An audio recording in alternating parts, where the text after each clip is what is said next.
आज का जो झारखंड मुक्ति मोर्चा कार्यालय में बहुत महत्वपूर्ण विषय को लेकर जो संयुक्त रूप से झारखंड मुक्ति मोर्चा के महासचिव और झारखंड मुक्ति मोर्चा के वरिष्ठ नेता आदरणीय सुप्रियो भट्टाचार्य जी के साथ हम लोग कर रहे हैं। सबसे पहली बात मैं कहूँगा कि आज जो देश में जो तानाशाही का स्थिति बना हुआ है, ये पूरे देश के लोगों को एक तरफ से विचलित कर देने वाली ये राजनीति हो रही है। देश शासन कानून संविधान के तहत चलता है,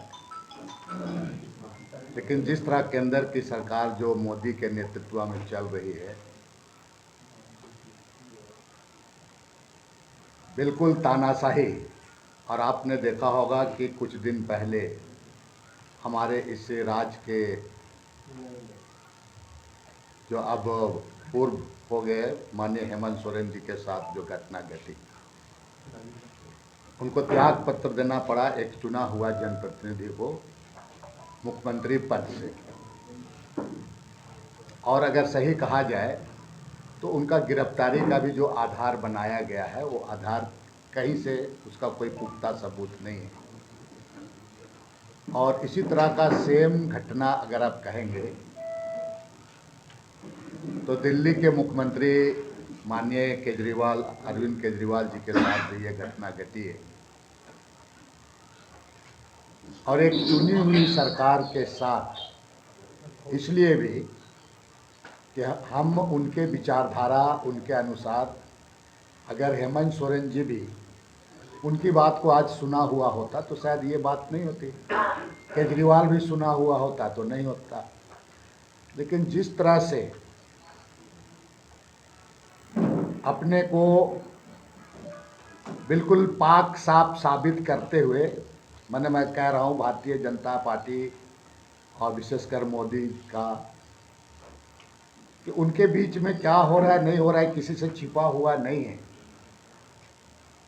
ये तो आने वाला दिन में 2024 में जब चुनाव होगा और चुनाव होने के बाद सरकार हमारी बनती है केंद्र में, तो ऐसे स्थिति में कितने लोग इनके जेल चले जाएंगे ये कहा नहीं जा सकता। लेकिन पूरे चीज़ों को ढकने छुपाने की बात काम कर रही है।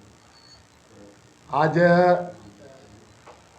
संविधान के साथ और विशेषकर जिस तरह चुनी हुई सरकार के साथ इस तरह करना, ये बिल्कुल हिटलरशाही तानाशाही कहा जा सकता है।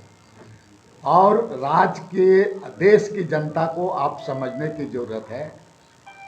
खुद देश की जनता को, पढ़े लिखे चाहे पत्रकार वर्ग हो चाहे और अन्य वर्ग क्यों ना हो, बुद्धिजीवी शिक्षाविद लोग, उसको निश्चित रूप से इस चीज़ों को मूल्यांकन करने की ज़रूरत है।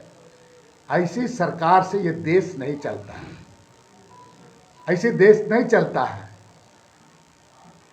और आने वाले दिन में इसलिए जनता को इसको हम लोग तो राज्य में भी, हमारे हिस्से में राज्य में निश्चित रूप से जनता उसको औकात बता देगी। यहाँ पर झारखंड में जो स्थिति किया हुआ है, वो हाल के दिनों में कल ही परसों आपने देखा होगा जिस तरह के नया नया इनके द्वारा कारनामा किए जा रहे हैं। एक ऑडियो का मामला है, उसी तरह से और कई एक चीज़ें हैं पूरा। तो इसलिए जो भारतीय जनता पार्टी और विशेषकर दो लोगों के साथ मोदी जी, अमित जी, ये तमाम मिल करके जो देश को एक तरफ से कहा जाए कि बिल्कुल कि एकदम रसातल में पहुंचाने का काम कर रही है, इसका हम लोग घोर निंदा करते हैं। और इंडिया गठबंधन एकजुट होकर आने वाले चुनाव में 2024 में इसका मुकाबला करेगी और मुंह तोड़ उसका जवाब देगी। हमसे जुड़े रहने के लिए हमारे YouTube चैनल को सब्सक्राइब करें और नई वीडियो की नोटिफिकेशन के लिए बेल आइकॉन को दबाएं।